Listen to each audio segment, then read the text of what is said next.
the end of the election in the spring. We have 2 new positions this year, and I will go through them before we start, just so that everyone knows exactly what we're voting on and the positions, since they are new. To start with, the Sustainability Coordinator is going to be the chair of the Green Fee Committee and will be in charge of sustainability efforts on campus. And instead of not being a position or just being the chair of the Green Fee, we are giving them a little bit more power and say as a Director Coordinator position. For the Vice President, we are splitting up a previously too powerful role into the Chair of Senate and the Vice President, which will be in charge of internal operations and our service heads, and head the steering committee. So with that, this is the Candidate Forum. Let me pull up who is speaking when. We are going to go with the, sorry if you can hear me in the back for that. We're going to be starting with the Sustainability Coordinator position, and then we will be going to the Vice President position.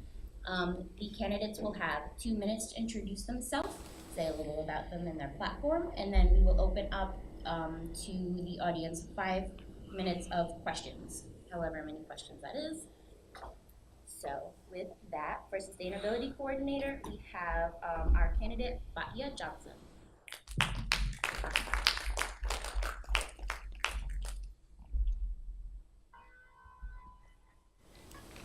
Hi everyone, my name is Batya Johnson. I'm a junior environmental studies and biology major, and I know a lot about this position because I helped amend the Constitution to create it. I have been the chair of the Green Fee last year as a senator, and I am first and foremost very passionate about sustainability efforts on campus. I came to this school and I was disheartened by the infrastructure that we had set up, and my main goal now as a student is to work towards changing that, which involves expanding the composting system, trying to utilize, we have a giant rocket composter that can take tons and tons of food waste, and we're really only putting a little bit in right now, and I'd love to expand that. I worked last year to create a new position, so now we have 2 compost masters instead of 1, which will really help that effort. I also did a lot with the water issue on campus last year. I went to SUNY SA, which is when all of the student governments come together in New York State, and I put in a resolution because if we have high levels of lead and copper in our water, a lot of other state schools probably also have the same issue, and they should be aware of that. So I work to have hydration stations put up. This position is good because we have someone over the summer. Someone couldn't come back to fill their position with Freenu. I could step in and help with that. So. Okay, awesome.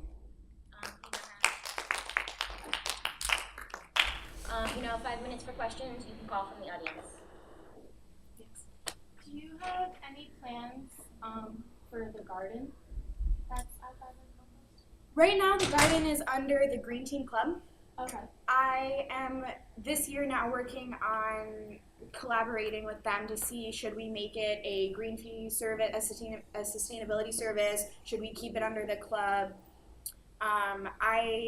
Just like we made the free store, it's not that hard to write a charter to create that position. Any more questions? Are there any more questions from the audience? I don't know if you guys remember this, sorry, just one minute. But how are you thinking of expanding diversity and sustainability on campus? Because environmentalism is historically a very sort of white enterprise, and I'm wondering if you're planning to get more people involved. Yeah, that's a really great question. I tried to start that with our Earth Week event last year with Karen Washington. There's always room for improvement in that aspect. I can reach out to the Sustainability Committee under the Student Senate and see if we can do more collaborations with that.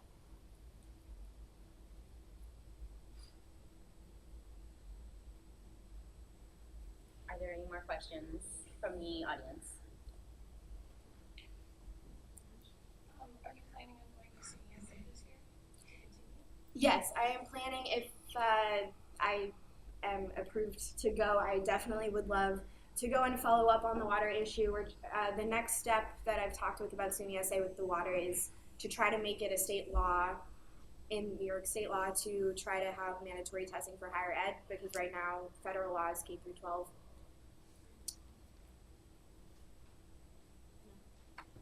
You mentioned that you have been part of PSGA for a long time. What have you learned from being within the PSGA? I'd say the most important knowledge that I've gained with my experience in the PSGA is mostly how it works, who to talk to, what things can have people turn out to events, what things don't. Yeah. How to write bylaws, amendments to the Constitution, steering stuff. Talk about composting. How would students be able to compost? Would you set up like certain containers around campus, like right next to the garbage can? Is that kind of like an idea that you guys can kind of pursue? Yes, there's many different ways that we can expand our program. Right now, the workers at the dining facilities use something called trim tracks, which is from the preparation of the food. They set the food scraps aside. Right now, we're only picking up from the hub. I'd like to pick up from more of the dining facilities. There's also post-consumer composting is amazing. It gets people involved with the system, which is what you're talking about having something from after you're done eating your meal and putting it away. I've tried to work with that with Jaswina, the marketing director of Chartwells, to try to get the right kind of bins and how that would be picked up and things like that. Are there any more questions? Going once?